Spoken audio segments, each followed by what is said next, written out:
Hello mga kamanok, kararating natin galing trabaho at ito po yung ginagawa ko pag tapos ng trabaho ko bilang isang construction worker. Magpakain ng manok at kung ano pa. Ito po, ipapakita ko yung mga manok natin katatapos ko lang po magpakain at ngayon po papakita ko sa inyo.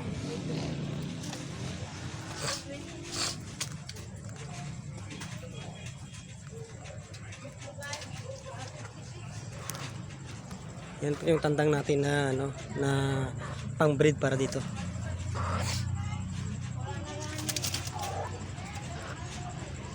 Mga kamanok, paki-comment naman kung maganda ba 'to yung i-breed. Yung sweater at saka Karachi Gilmore. Ito na po yung mga sisiw natin, mga manok. Nagpapahinga na po sila.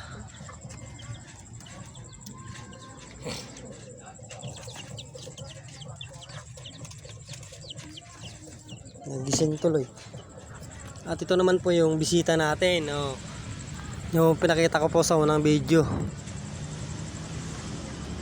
Yan, kung kanino man po yan, paki-message lang, paki-comment lang ako para maibalik po sa inyo. Ito pa po yung isa.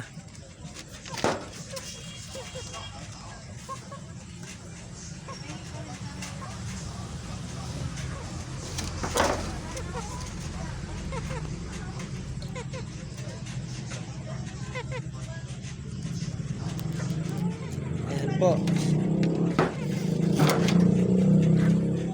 Mga kamanok, pagkatapos kong patuka,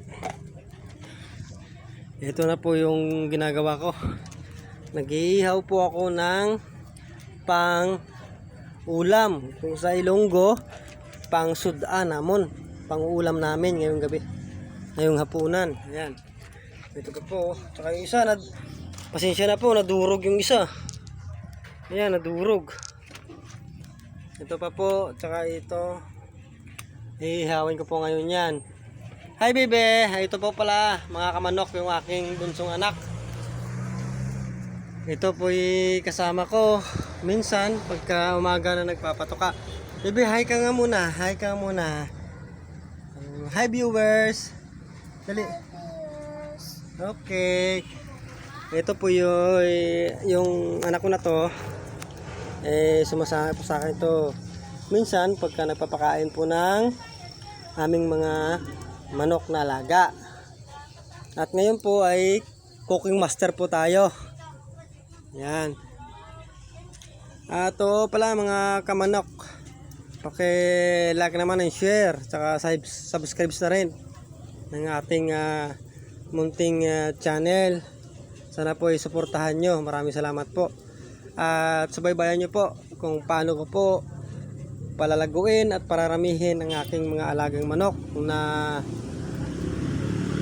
meron tayo dito ngayon na pangumpisa. Salamat po. God bless.